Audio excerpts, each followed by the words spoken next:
This is going to be episode number 2 of the Squiggly Cactus Show, Coach's Edition. Today, I have a special guest with me, Cris Diaz. I'll go ahead and let Cris kind of introduce himself and talk about why he's here today.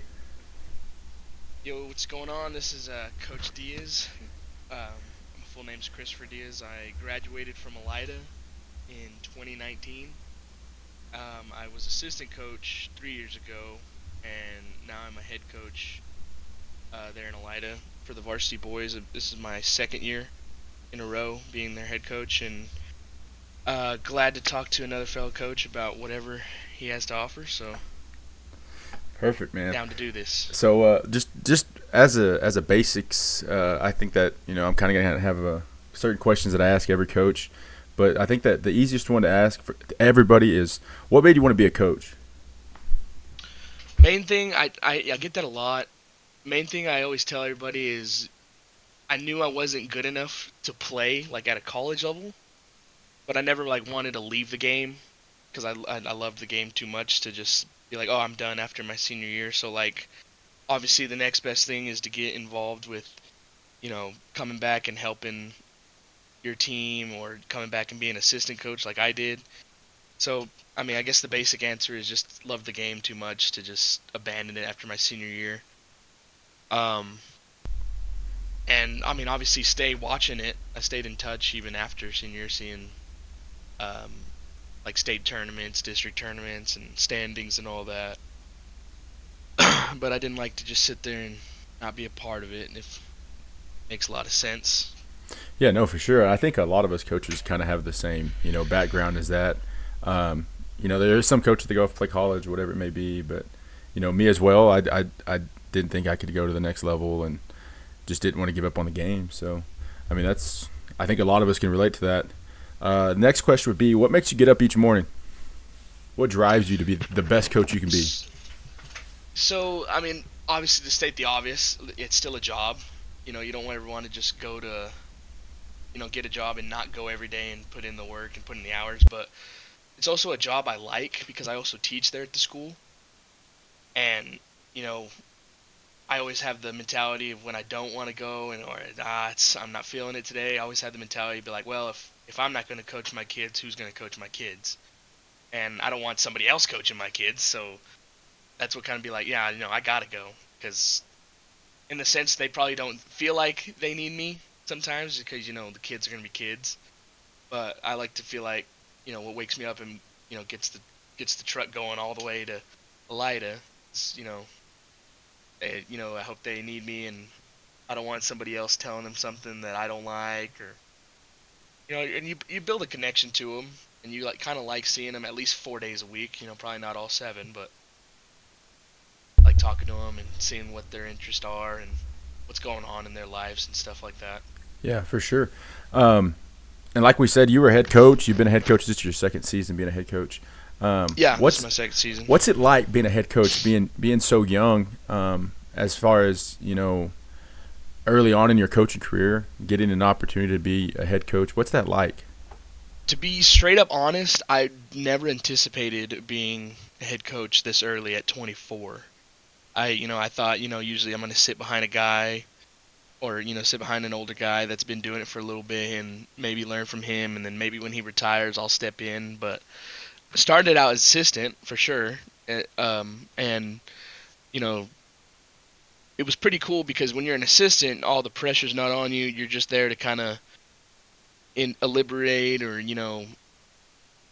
make it simple what the head coach is asking for. But that was when I was 23, and 24 comes around and it just kind of happens, and it's kind of nerve-wracking at first because you're like, man, this is some of these kids were in elementary when I was going to school, so that ran through my mind immediately. And um, now you're expected to do everything that you weren't anticipating as an assistant coach. All the paperwork and getting everything set, all the parent square stuff, everything that you don't see on game day. Um, but I feel like that first year really, I mean, especially after this year going into now, I'm really calm about it now that I know the system and how everything works and what to expect and how to. Now I'm just building the program right now. Now none of the other stuff's there, none of the nerves are there anymore. Um, Kind of weird being, the source of authority at 24, but you can kind of get used to it if you just, if they see you as like a guy you can't just do whatever the heck around, you know what I mean? Yeah, for sure. No, and I think it's something that all of us as a young coach we all kind of struggle with is creating those boundaries. Yeah. Because like you said, you went to school and some of these kids were in elementary. They know who you were. They've been around you before, Mhm. and then now Yep. you're the authoritative figure and who they have to look up to. And so, Yep. I mean, that is something we all kind of struggle with. But I feel like you, especially, in your situation, it's probably pretty tough. It was especially hard my first year because I had two seniors and they were seventh graders when I graduated, so they were sort of closer. Yeah. But they did a good job of understanding that they're not just gonna see me as that senior, even though they were kind of knuckleheads at senior year, but they knew that I wasn't just gonna let them do whatever they want and say whatever they want and kind of pretend like it's just a fun throwaway deal. No, for sure. So, I think we all like to know exactly kind of what our kids are thinking, and we would like to know if we're not helping them or if we're not doing something they need us to be doing. So, whenever a player graduates from your program, what do you want them to say about you? How do you want them to remember you as a coach? I usually like because I have the same thing with the coaches I had. Obviously, my uncle Andy, he's coaching in Dora right now. I say the same thing about him. Every time I talk about him, I tell him or I tell my kids like I learned a lot of what I know about basketball from him because he was my junior high coach. And around junior high area is kind of when you start figuring out the game and the way it's supposed to be played and all that. And so like it's just an example of that. I would probably 5 years, 10 years down the road, I'd like the seniors I had last year and the seniors I have this year to be like, yeah, I liked playing for him. Um, he really didn't hold me back from anything. He let me you know bring what I brought best to the game, and he let me do that on the court. And I don't want to be like one of those coaches like, oh, it was my way or the highway, and if you didn't do it, you sat bench, or I didn't give you an opportunity, or I didn't see the potential in you. Stuff like that. Like I want the seniors or the guys that have come through my program, way down the road to be like, yeah, he was young, but he understood the game well. He let me kind of fly in some sense, not just I didn't hold them down. No, for sure. And I think that's all really great as far as how you want to be remembered. So, kind of moving on to throughout the season, how do you motivate a team that is struggling against a team they should be beating? And I'm not talking about like a team that you're 5 or 10 points better than. I'm talking a team that going in.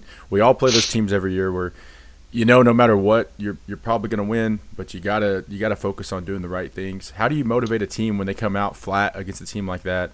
What do you have to say? Is it something you say? Is it something you do? How do you do that? Mm. Are you talking about like a halftime adjustment? You go into halftime and you're down. Yeah, or like you come out and there's a team that you need to be beating. Maybe they've only won a couple games all Yeah. year late in the season, and you come out and it's really close in the first, and you're just kind of like, what the heck are we doing? Like how do you get them back on track, and how do you Yeah. motivate them? So we've kind of gone through that twice this year. I know Dexter's a little. I mean, they're two classes above us, but they're not like Logan material. And I felt like they were a beatable team for us this year in Elida. And same deal that you were just saying. Boys come out real flat. One of my best players, has a hamstring deal, and we go into halftime. We play like, really bad, but we go into halftime still down 10, and I feel like we are at least 10 points better, 15 points better than what we're showing. Something I usually say is just like, right here's a gut check time. Where's your heart? Um, you know, who's going to step up? Because obviously if a starter goes down, a bench role player that feels like they're not getting much time can really step up in that moment and kind of show me, like, hey, I want this position, I want this spot. And we also had another starter down who broke his wrist during the EPAC tournament. So we were down two starters going into halftime, down 10 to a team I think we for sure could have beat. And I just say stuff like that, like, I've said it's hard to not I mean, yeah, you want to blame yourself a little bit because you think, oh, well, should I try this? Should I try that? This ain't working. But some of it, I kind of like to put pressure on the boys as well to be like, hey, like, wake up. Like, are you gonna just keep getting hit in the face, or are you just gonna, get back up, start swinging back? You know what I mean? Not literally, but because if you do that in a game, probably ejected. But Yeah, no, like for sure. as a figure of speech, get back up and start fighting back is what I kind of tell them, and they kind of responded well. But down two starters in that game, I kind of had to go deeper bench, which is usually not the bench's fault. They don't expect to be put in that position that early, but we still ended up losing, I think, by 12 or so. But I think they came out of that game out of that halftime adjustment talk with way more energy than they started the game, and that's kind of like what I like going to is kind of you know putting an expectation on them rather than me just being like, hey, well, what do I need to do? What am I doing wrong? Because obviously I'm doing something wrong instead of just blaming me. Yeah, no, for sure. And I think like whenever you give them an opportunity to realize, the situation, it kind of makes them open their eyes to it. At the end of the day, we're still coaching young men. We got to find some way to motivate them, some way to connect with them. And if every time something goes wrong, you start saying like, "Oh, am I not the guy? Y'all need a different coach. Am I not drawing the right plays?" They're gonna be like, "This guy's a lunatic." Yeah. So, no, I agree. You got to kind of find what motivates them. You got to let them know, too, in Yeah. certain situations that we're not supposed to be losing this game. So we need to come out like, and then like the other day, for instance, I had a game where I mean, we did everything possible wrong and we lost by like 2 points. And I told my kids, they didn't win the game. We lost the game. We gave the game to them. We did everything wrong. And I mean, Can't play yourself. yeah, exactly. I mean, we were our own worst enemy in that game, and I feel like you just got to find a way to motivate those kids and for them to be able to bring out their best. But to kind of last question about coaching and everything, is there anything you wish you could change about your coaching journey? Um, it's hard to change like the age I'm at right now, though. I wish I was a little older and more experienced being a head coach of a varsity boys Mm-hmm. program. But that's kind of out of my control. That was just me applying for the job, you know, at 23. But anything that is logically that I could change is probably like talking to older coaches more. Because now I have Coach Cook. He's been coaching, I don't know how long. He's done a lot of. He's been a part of the varsity boys program in Logan and Grady. He's been around like Jerry Dean Isler when he was coaching in Clovis. He's been around a lot of basketball his entire life, and so like having him on my bench as an assistant coach is like extremely helpful to a point like I can't even like understand how much basketball he knows compared to my 2-year career to his like Yeah. 50-year career. Um, but like I think the year I started, I think I could have talked to more experienced guys. Like in terms of at Elida, we have Coach Chenault. He's been coaching for about 20, 30 plus years, something like that. Um, I find I didn't talk to him as much as I probably should have wanted to that first year because I was just so nervous and like not expecting, not expecting what I know now. Um, but that first year you're just kind of like, I know the game enough to know what wins games. I've watched enough high school basketball. I watched enough college NBA basketball to know what wins games and stuff. And then you get in it, and you're just like, holy crap! I kind of need to backtrack some stuff. So like, I guess in terms of what I want to change is probably talking to more veteran coaches and seeing what they did and how they did it and what they do when they started and what worked for them, stuff like that. No, for sure, and I think it's really important, especially as a young coach, Yeah. to have those mentors.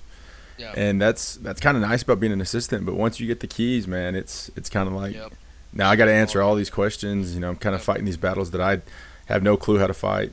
Yeah. This Um, year I'm kind of lucky because I work with Coach Chenault in the school. Uh, Coach Cook, he's my assistant, and then now our new AD this year is Coach Fraze.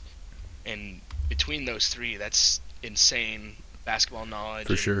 a lot of winning programs and a lot of like secret good drills that no one's really ran in a long time. Um, just kind of got lucky right there with having those three around me. For sure. No, and I appreciate your insight, your perspective. Once again, this is just our perspective, our opinion. If it doesn't click with you, then that's it's your opinion. You can perceive this however it is as far as being a listener. But this is just two young guys talking that 3 or 4 years into coaching, and we're just kind of talking about our journey, our experiences, what's helped us, what we've learned from things like that. But moving, kind of tilting away from the coaching side of things. Me and you are both pretty big football guys too. Big championship weekend. What do you think is going to happen in the AFC Championship? Well, I had it figured last week, and then heard the news about Bo Nix, and that kind of tilts you in terms of AFC. That tilts you hard towards the Patriots because of Patriots are all 100% healthy. They got the defense, they got the quarterback, running back, wide receiver. They got every aspect of the game, but the only way I see the Broncos kind of pulling this one out without Bo Nix is if their defense somehow scores 3 touchdowns themselves. You know, like the Patriots are there for a reason. It is at home though for the Broncos, I'd say, but it's just with a backup quarterback who hadn't played all year to throw him in the most important game of the season. It's going to be a lot for him. Yeah. And the Patriots already have a crazy defense as it is, and Drake May's playing really well. I just think, in terms of AFC, the Patriots have it. I think I would have said Broncos if Bo Nix was there, because they're at home and they're playing really. Their defense is playing probably a little bit better right now. But I can't trust the backup right now against everything at stake. And in NFC, that one's a coin flip, honestly, to me. But if I had to pick a team, it'd have to be the Seahawks at home because they've been playing out of their minds. And last 3 times these guys have met, it's been like a one-score game. But I like Stafford a lot. But I don't think he's gonna do enough to beat how Seattle's defense is playing right now, and that's usually what wins these kind of championship games down in the playoffs for the NFL is defenses, and I think Seahawks have the best defense right now in the league. Yeah, no, for sure. And what the Seahawks did to San Francisco last week was pretty incredible. It's crazy. So I agree with you on the Patriots. I think the Rams Seahawks. It seems like something that's always at that division's just super close. You never can really tell on anybody. But I agree. Matt Stafford's going to really have a really good game, and the Seahawks are really on fire. But so you have the Seahawks and the Patriots going all the way. So if those two matched up, who do you think's winning the Super Bowl? So we did a bracket deal between some of the buddies already, my brother and Bailey and deal and stuff like that. And I created 2 brackets, and in one I had the Seahawks winning or the Rams beating the Seahawks right there, but in another one I had the Patriots beating Rams. So like it's different like that. But in terms of what I have right now, in terms of what I just told you, I think the Seahawks would probably take that one versus the Patriots, even though I don't want that to happen because I called the Patriots a long time ago. But I think in terms of offensive play, based on what I saw the last game from the Patriots, I really didn't like it. But I mean, basically Sam Darnold has the best receiver in terms of stats this year, and then a good running back duo, and then probably the best defense in the league. All he has to do is not turn the ball over to win the game. And I feel like Drake May kind of holds the ball a little too long in terms of what that defense brings. And I think a lot of fumbles and stuff will happen if he doesn't get it zipping quick. But I think the Seahawks would take it if it's Seahawks Patriots, like we're back in 2014 or whenever it was. Yeah, for sure. No, I mean, the Seahawks are going to have to play pretty bad, I think, in either game, whether it be the NFC Championship or the Super Bowl. Their defense going to play off. What they've shown in the last couple of weeks has just been incredible. So it's going to be start the playoffs. If I wanted teams that I liked from the AFC, obviously wanted Josh Allen to finally win one. Oh no! But no, he comes up short. Oh no! Yeah, that's what he in needed. Denver. I wanted him to go win one, and then from the NFC, I liked what the Bears were doing this year. Yeah. I liked how they were playing, and that they were under the radar a year, and Caleb Williams finally showed why he's number one pick. Um, so the one that I wanted just because in terms of teams I liked was those two, Yeah.